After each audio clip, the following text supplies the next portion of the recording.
The security guard didn't intervene when Mark shoved the kid against the bus door. It was 8:17 a.m. The shuttle windows were fogged, rain streaking sideways, the kind of gray Columbus morning where everyone keeps their head down. The bus lurched forward anyway, no brakes, no pause. Mark stood over him, one arm braced against the metal rail, blocking the aisle. The kid's backpack was pinned between his shoulders and the glass.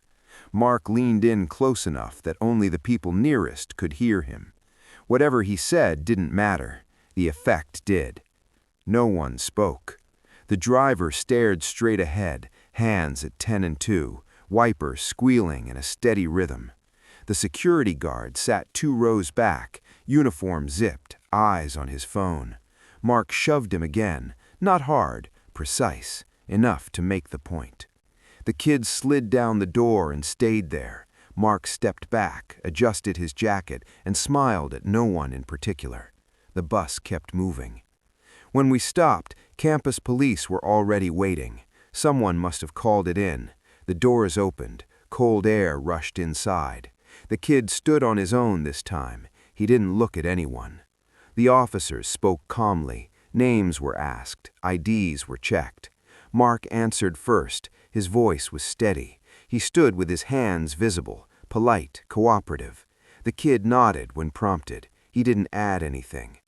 I watched how the questions were framed, what came first, what was skipped. One officer typed while the other talked. Certain phrases appeared on the screen, others didn't. The security guard finally stood. He said he hadn't seen the beginning. The driver said he was focused on traffic. No one contradicted them. They separated the 2 students. Mark waited by the curb, scrolling through his phone. The kid sat on the bench, hands folded, staring at the wet pavement. No one sat beside him. I recognized the report format as soon as the officer turned the screen slightly. Incident location, time, involved parties, narrative summary. There was a checkbox for physical contact. It stayed unchecked. "I work in the student conduct office," I said when they asked for witnesses. I kept my voice even. I didn't elaborate. I didn't need to. One of the officers nodded. He said the report would be forwarded internally. By noon, it was in the system. I opened it after lunch. The language was clean, neutral. The sequence of events was correct, mostly.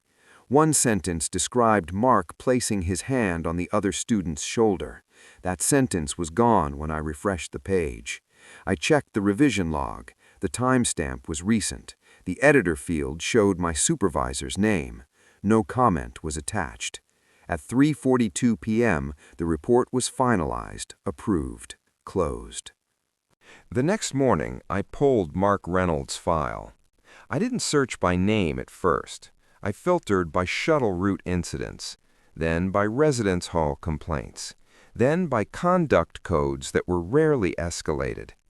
His name appeared each time, spelled the same, attached to different dates. October, January, March. Each entry closed the same way. Resolved through informal conversation, insufficient corroboration, no ongoing threat identified. I opened the attachments, statements, summaries, email threads. The language repeated across years, across supervisors. Passive constructions, actions softened into descriptions. Contact became proximity. Proximity became misunderstanding. At 11:06 a.m., my colleague stopped by my desk. She didn't sit. She rested her hand on the partition and looked past my screen. "Be careful with that one," she said. I asked what she meant. She smiled, the way people do when they think they're helping. Some cases don't benefit from extra attention. She spoke quietly. No one else heard it.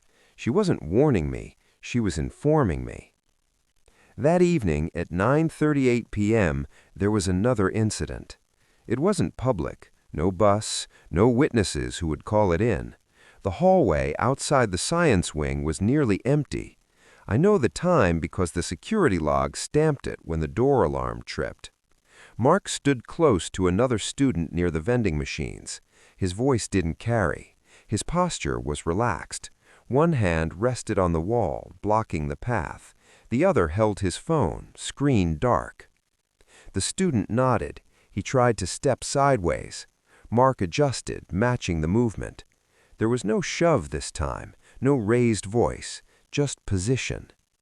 A custodian walked past without slowing. The report arrived the next morning. Different officer, different supervisor, same structure. The key sentence appeared again, then disappeared. The checkbox remained empty. I checked the approval chain. It went higher this time.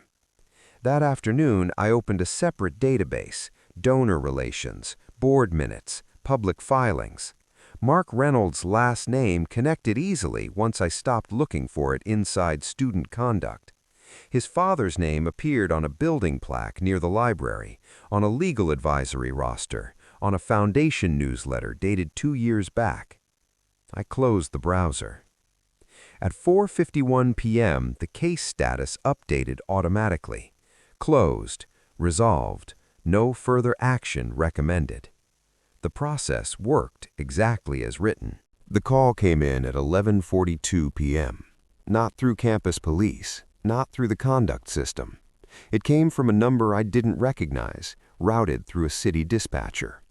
The location was off campus, but close enough that our jurisdiction notes still applied. The address sat 2 blocks from student housing. When I arrived, the ambulance lights washed the sidewalk in alternating color. A student lay on a stretcher, jacket cut open. Paramedics worked without urgency, which told me more than their words did. A small crowd stood back, phones down, quiet. A patrol officer took statements. He used the same phrasing I'd seen before. He asked the same questions in the same order. A name came up. It was Mark's. By morning, the report had already been categorized as non-campus related.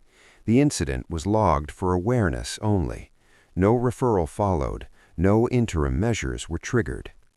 At 8:19 a.m., I opened the case queue. Nothing new appeared. At 9:03, my supervisor forwarded an internal note reminding staff to avoid scope drift and maintain procedural boundaries. It wasn't addressed to me alone. It didn't need to be. I copied a file at 10:27 a.m. Not the whole record, just the version before edits, the one with timestamps intact. I saved it to a drive that wasn't assigned to my unit. The action didn't trip any alerts. It wasn't prohibited, it was just uncommon. At 2:14 p.m., I stopped correcting a minor discrepancy in a summary. I left the sentence as it had been written by the reporting officer. I didn't add context. I didn't smooth language. That night, I logged out without clearing my desk. The email arrived 3 days later, sent at 6:02 a.m. It thanked me for my service. It cited restructuring. It included an end date and instructions for returning my badge. The wording was neutral. The tone was careful. No one asked to meet. Mark Reynolds remained enrolled. A month after I left, an automated campus message landed in my inbox, an announcement about shuttle route changes due to weather. The sender address hadn't been removed from my profile. I deleted an old voicemail that afternoon. It had no message attached, just a timestamp. The record still exists, just not where it should.